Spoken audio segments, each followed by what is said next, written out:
ঘাটে দাঁড়িয়ে তিনটে সিঁড়িতে আমিন কেন বললেন?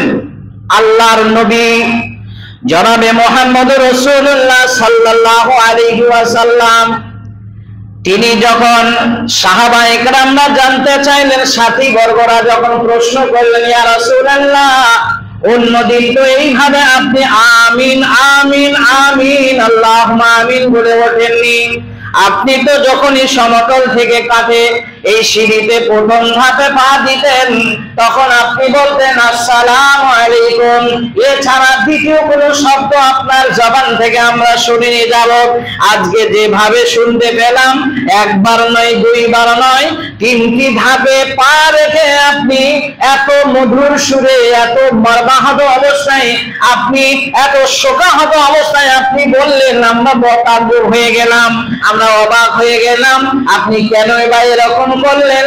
আল্লাহর নবী বললেন, তোমরা যখন শুনতে চাও, জানতে চাও, জেনে নাও, শুনে নাও, আমি একা নয়, আর শুধু জিবরাইল একা নয়, অসংখ্য ফেরেশতা এখানে হাজির হয়েছে, আর আমি মুহাম্মদ সাল্লাল্লাহু আলাইহি ওয়াসাল্লাম তাদেরকে দেখতে পাচ্ছি, তোমরা দেখতে পাও না।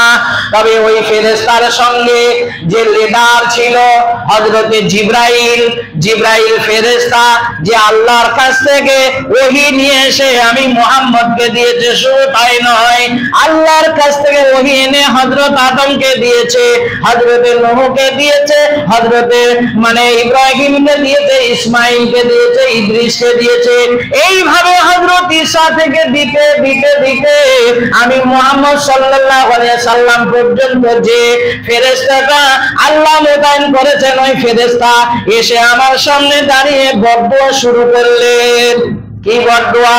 এবার শুনে নেন আপনারা। আল্লাহর নবী এবার ওই সিঁড়িতে প্রথম ধাপে যখন পা দিলেন, পা দেওয়ার আগে জিবরাইল বলছেন যে এই রমজান মাসে, এই রমজান মাস পেয়ে যার বাড়িতে বৃদ্ধ বৃদ্ধা পিতা মাতা আছে, যার বাড়িতে মা বাবা আছে, ওই মা বাবার খেজমতের বিনিময়ে জান্নাত ক্রয় করতে পারল না, ওই সমস্ত ছেলেমেয়েরা পৃথিবী থেকে ধ্বংস হয়ে যায়। জিবরাইল যখন বললেন এই দোয়া, ওই পাশে যত ফেরেশতা ছিল তারা বলছেন আমিন। আমি মুহাম্মদ সাল্লাল্লাহু আলাইহি সাল্লাম কেনই বা চুপ থাকি, আমি তাদের সঙ্গে সুরে সুর মিলিয়ে বলে দিলাম আল্লাহুম্মা আমিন।